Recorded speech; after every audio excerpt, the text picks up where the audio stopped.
V sklopu tedna vseživljenjskega učenja so v Društvu gluhih in naglušnih Podravja Maribor kot četrti dogodek organizirali Dan odprtih vrat. DGN Podravja Maribor združuje 41 občin v podravski regiji in ima več kot 800 članov, prostovoljcev in podpornih članov. Predstavitve delovanja društva ter znakovnega jezika se je udeležil tudi podžupan mestne občine Maribor Srečko Vilar.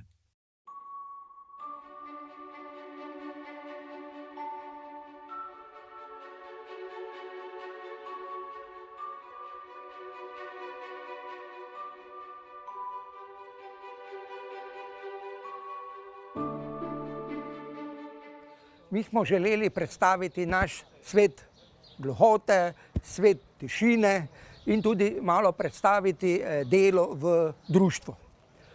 Zelo smo bili pozitivno presenečeni nad odzivom, nad obiskovalci.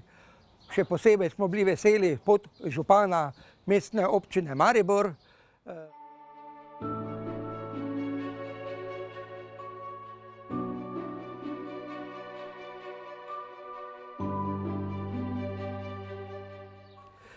Želimo si, da bi ta znakovni jezik bil bolj prepoznan v Sloveniji.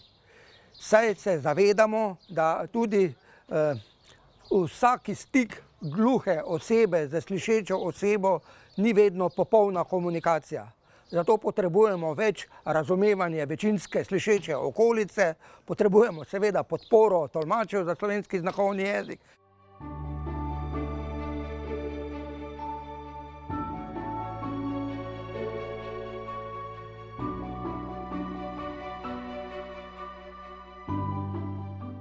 Gluhota je invalidnost in so ljudje zaprti sami v sebe.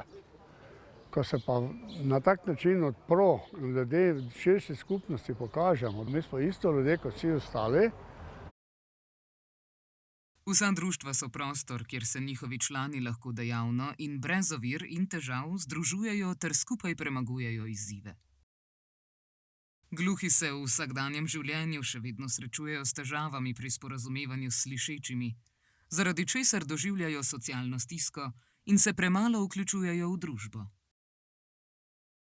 Jaz sem dolgoletna članica, bolj prijateljsko se družimo in si pomagamo med sabo za nasveti, tudi drugi mi pomagajo, svetujejo in tako da sem jaz zelo prezadovoljna. In komaj čakam, da bo sreda, da se spet pridem sem.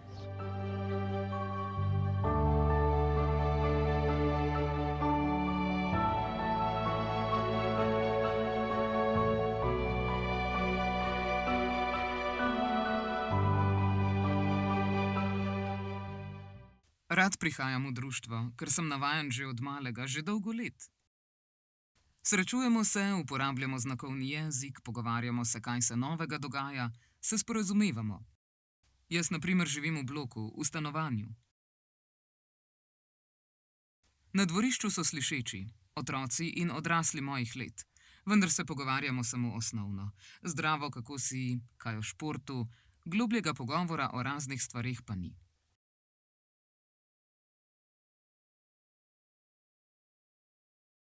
Gluhi vedno samevamo. Smo sami, ko se rekreiramo, sedimo in smo sami na telefonu.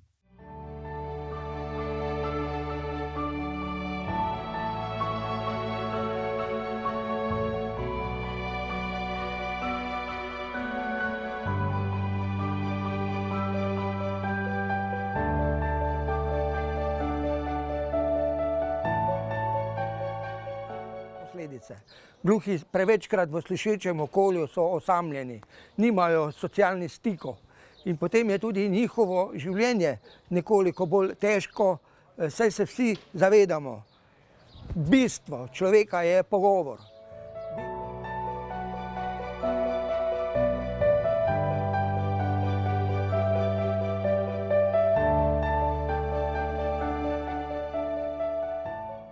Za gluhe je to drugi dom, za nas naglušne pa je to, da se s temi ljudmi, ki so gluhi, sporazumevamo, pokecamo, da se družimo in da jim damo enako pravno veljavnost.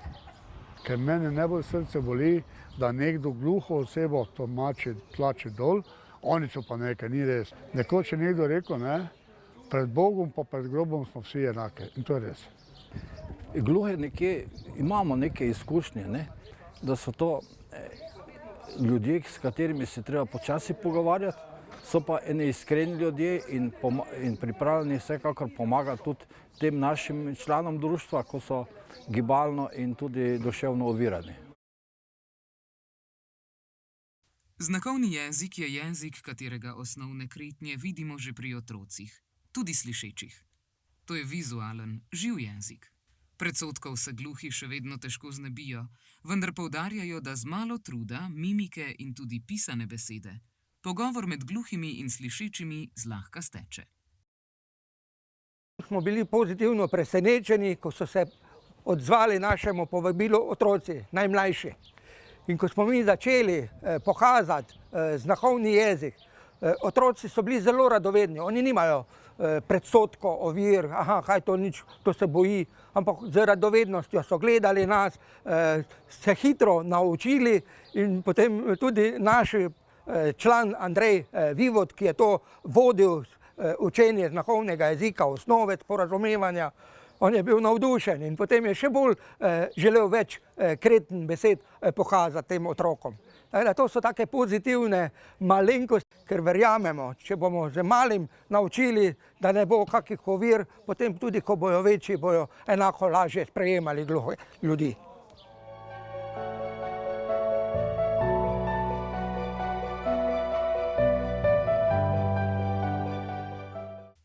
Če se organizira predstavitev v šoli, na fakulteti, na univerzi ali v vrtcu, tam predstavim in pokažem znakovni jezik, osnove našega znakovnega jezika.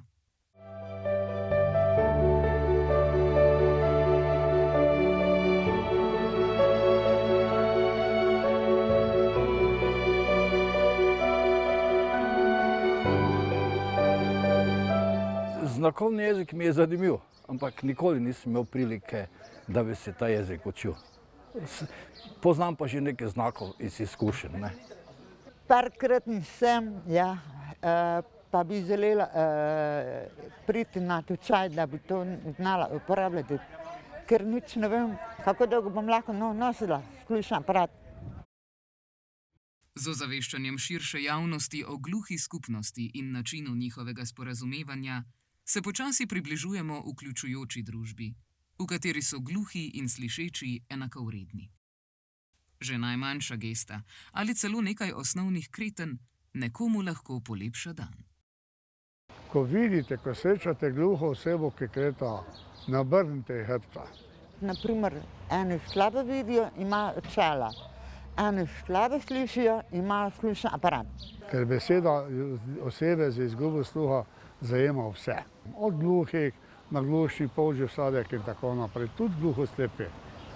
Vsi smo ljudje, imejmo se radi, pa bo lepše življenje. Najlepša hvala. Hvala. Kretna pa najbolj rada vas imam.